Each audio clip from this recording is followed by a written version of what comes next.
Okay, so you know what's getting a lot of talk right now? What's that? It's this new Netflix documentary, Larissa, The Other Side of Anitta.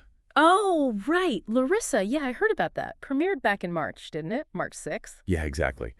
And people seem pretty fascinated. It's meant to be this real look behind the curtain. Well, it's a chance to see, Larissa de Macedo Machado, the Yeah, person, not just Anita, the global music star. That kind of access is always pretty interesting. definitely. And just for anyone maybe not totally up to speed, Anita is huge, like a Yeah. major force in Latin music. Oh, yeah.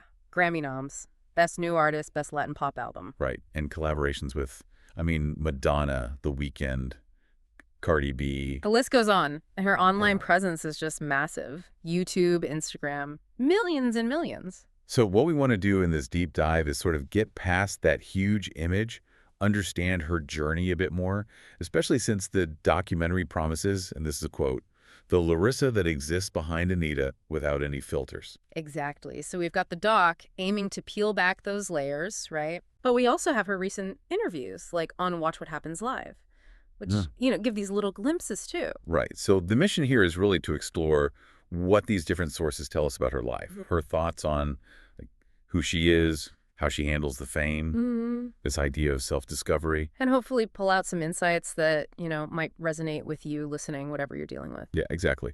Okay, so let's dig in.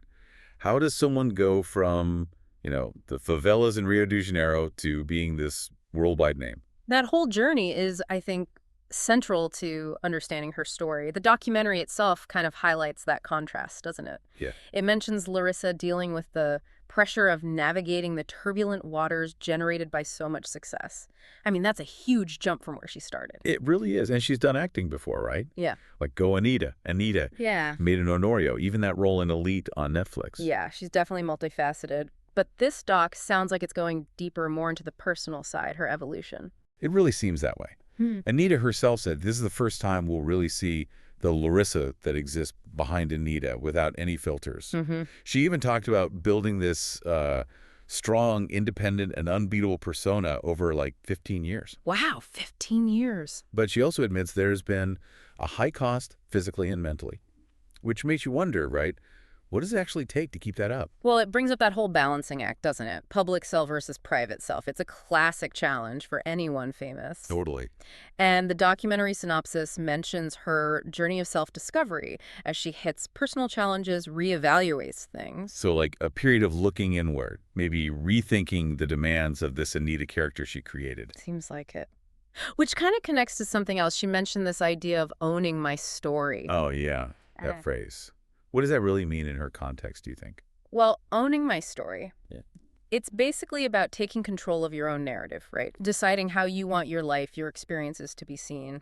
Being authentic about it all, the good and the bad. Exactly. The successes, the struggles. And for someone like Anita, who's been under such a spotlight, constantly talked about putting out her own story, like through this documentary, is a really powerful move. It's her saying, this is my truth. Speaking of the spotlight and being talked about, that Watch What Happens Live appearance definitely gave us a taste of that. Oh, yeah. Especially all the chatter around those ski trip photos with Mauricio Umansky and Lael Pons from back in December 23. Right, the ones in the towels. That definitely got the internet buzzing, especially given, Mauricio Umansky's public separation. People got very curious about him and Anita. And Andy Cohen, well, he went straight there, didn't he?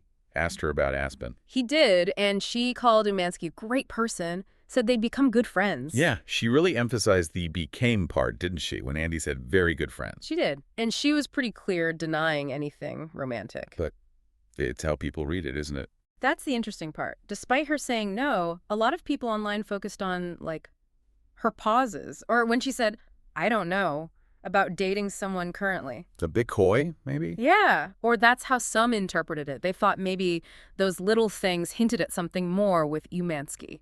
It just really shines a light on that intense scrutiny that comes with being that famous.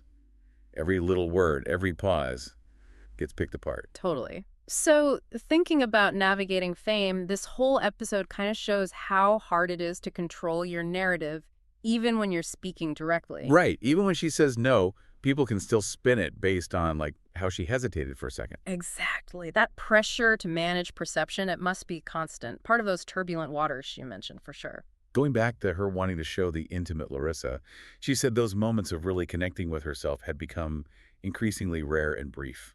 That's quite revealing, isn't it? It really suggests a need for some kind of, I don't know, inner healing. Or maybe just getting her priorities straight again. Absolutely. It speaks to the need for what some people call spiritual balance. Spiritual balance. Yeah. Okay, what do we mean by that exactly? Well, it's basically about finding that inner peace, right? Harmony, equilibrium, especially when life is throwing all this stuff at you, all these demands and stresses. Like fame and a massive career would definitely qualify as stuff. You think, yeah. So it's about nurturing your mental, emotional, maybe even spiritual well-being amidst all that. And the fact the doc focuses on her journey of self-discovery, it really suggests finding that balance is a big part of what she's going through now. That makes a lot of sense. Okay, shifting gears just a little bit. Something else that struck me from her interviews, especially Watch What Happens Live, Yeah. is how useful they could actually be for people learning English. Oh, interesting. How so? Well, it's just her way of speaking English. It's so natural, really expressive. She uses all these common phrases you might not get in a textbook. Right, like real conversational stuff. Can you give an example? Yeah. Like when Andy Cohen brought up the ski photos, she immediately goes, I knew this was coming. You know? So relatable. Yeah. Or when she described playing along with the towel picks, she said she leaned in and calling Mauricio a great person, clarifying they became good friends. These are just normal, everyday phrases. And even her response about dating, just a simple no, then that casual, I don't know, it feels very authentic, not overly formal. Exactly. So if you're learning English, hearing her talk openly about these things, relationships, friendships, rumors, Yeah. it's like getting real-world examples. Yeah, you hear the flow, the rhythm, the intonation of actual spoken English, not just reciting grammar. It's so much more dynamic. Watching her interviews, or probably the documentary too, you can pick up on colloquialisms, how people really talk. That's a great point. And what is it about her specific way of speaking that makes it work so well for learners, do you think? I think maybe it's her confidence. She just seems comfortable being herself, even in English. She's expressive, uses gestures. Not trying to be perfect, just communicating. Right. It makes her relatable, and her English feels, I don't know, less intimidating. Yeah. Plus, the topics are interesting to most people anyway, which helps with context. Yeah, her personality definitely comes through, that kind of strong, honest vibe. It's powerful communication, even if it's not her first language. Okay, so let's sort of wrap this up.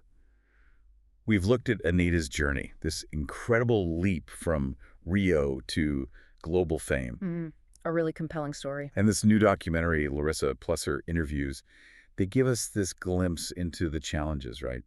Trying to stay true to yourself under that kind of spotlight. And this journey she seems to be on towards self-discovery, finding that spiritual balance we talked about. And importantly, for anyone listening who's learning English, Yeah. her natural, expressive way of talking is actually a fantastic resource. She makes real, everyday English feel accessible. Unexpected language learning tool, Anita. Haha, yeah. So here's maybe a final thought to leave you with.